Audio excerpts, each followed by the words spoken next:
What's going on, Cougar fans? Peter Borkowski here on the Cougar Sports Network, bringing you this edition of Coaches Weekly. And once again, I'm joined by head coach of CUC Football, Coach Chase Hankins. Coach, welcome back to the show. I'm excited to talk to you today. Thank you for having me. Of course. And it was quite a game this past Saturday for you and your squad, an offensive shootout with Lakeland. Unfortunately, you guys fall on the wrong side of it. 66-61 loss for you and your squad. But let's just start with the positives. The offense putting up 61 points. Barely missing out on the school record.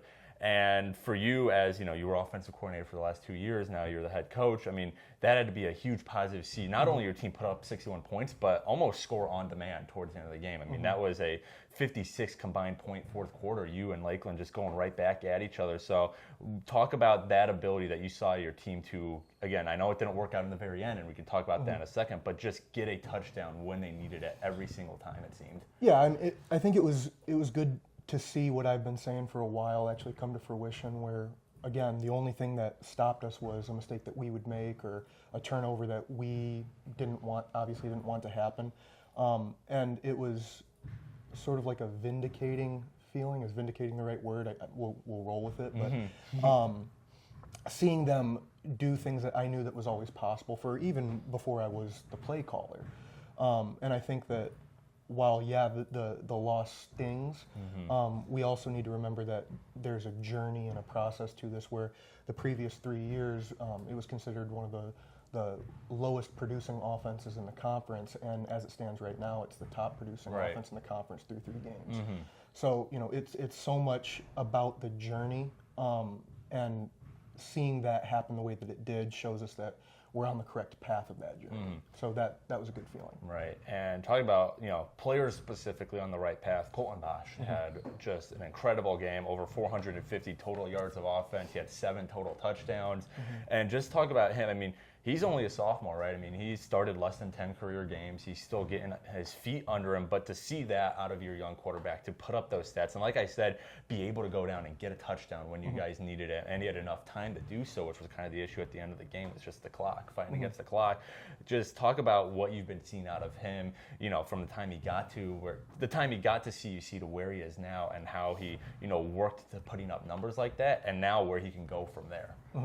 Yeah, I mean, first and foremost, he's a sophomore that got voted in as a team captain as a sophomore. So when you've ever got a scenario like that, you're already dealing with a different type of person. And there were a lot of times where, you know, self-doubt crept into me during the game, and I'm just looking over at him being like, what do you like? And he's like, I like everything. Well, let's just keep rolling. And he's a leader in almost every sense of the word, which is crazy when you're 18, 19 years old, and I get you for 2.5 more years, and seeing his development from week 1 to week 2 and then week 2 to week 3 has been incredible to see. And good news is he's not done yet. You know, he can keep going, and there's a lot more game that he can improve on. For sure. All right, now we do have to talk about the negative of the game, which you know, letting up 66 points to Lakeland. I mean, and I know this might be more for a question for your defensive staff, but still as head coach, I mean, what were some of the improvements you need to see out of this defense, specifically heading into a big game this weekend at Aurora? I mean, what were some of the mistakes that led to, you know, just honestly a lot of big plays from Lakeland? They were able to break out a ton of big rushes, a ton of big catches, especially the game-winning catch at the end. Just what are some of those mistakes you saw on the defensive end that you want to see cleaned up by the time you get to Aurora tomorrow? Yeah, I think it's important to first start out by saying that my faith in the scheme that we're running and the faith in our players' athletic ability is not shaken at all. Like I said, it's a journey and it's a process, and when you got a really young defense, there's sort of like the greatest hits of like classic problems that stem from having a young team on either side of the ball. And again, like the scheme is fine. They're being coached really well, and their athleticism is not even in question. It's what every defense and what every offense struggles with when they're still trying to gel is that communication. And making sure that even if you get the call, making sure that other people get the call and get the check. And so the fact that we can pinpoint it on one specific problem of just making sure that everyone's on the same page is allowing me to keep the faith that we know that we're doing the right things. Just that last little bit of communication is what we need to spike as a defense.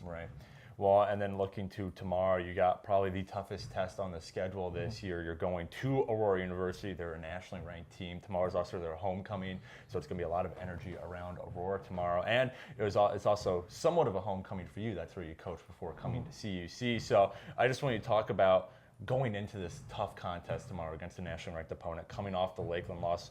What do you want the mindset of you and your staff and your team to be going into that Aurora game? It's going to be a tough game. You guys, I'm sure, know that already, but just what mindset do these players need to have to at least succeed tomorrow, whether it's a win or a loss, whatever it looks like? What does that mindset need to be going into Aurora? Yeah, I mean, the biggest thing that we need to have as a mindset is don't flinch. You know, like, and I had a really good talk with the team on Monday, and kind of talking about biblical stories that talk about a massive underdog versus someone who is considered undefeatable, unbeatable. And you know, we're aware of what they have been. We're aware of what they are. I'm close personal friends with a lot of the coaches on that staff. We're well aware of who they are. Right. And we're well aware of what people outside of our roster is talking about. We know that what people that manage the conference and look down on the conference, and people that are managing and running our schools and the members of our community, we understand what people are saying. Good news is it doesn't matter. Right. So we want the guys that are on the boat, on the train with us right now, to just know that we're going to do everything that we possibly can to compete with them and hopefully beat them. It's going to be really difficult because of what they are. But, you know, it was difficult for David. Right. It was difficult for a lot of teams that have had massive upsets in the history of sports. We're aware of what they are. It doesn't change who we are. Right. It doesn't change what our journey is, and it doesn't change what we plan on doing. So, for sure. Well, CUC traveling to Aurora tomorrow to take on the Spartans. Kickoff is set for 1 p.m. and coverage can be found at our website, cucougars.com. Coach Hankins, thanks again for joining me today. Good luck tomorrow at Aurora, and I'm looking forward to talking to you about it when we speak again next week. But until then, this is Peter Borkowski signing off of the Cougar Sports Network and wanting to say, as always, go Cougars. go Cougs.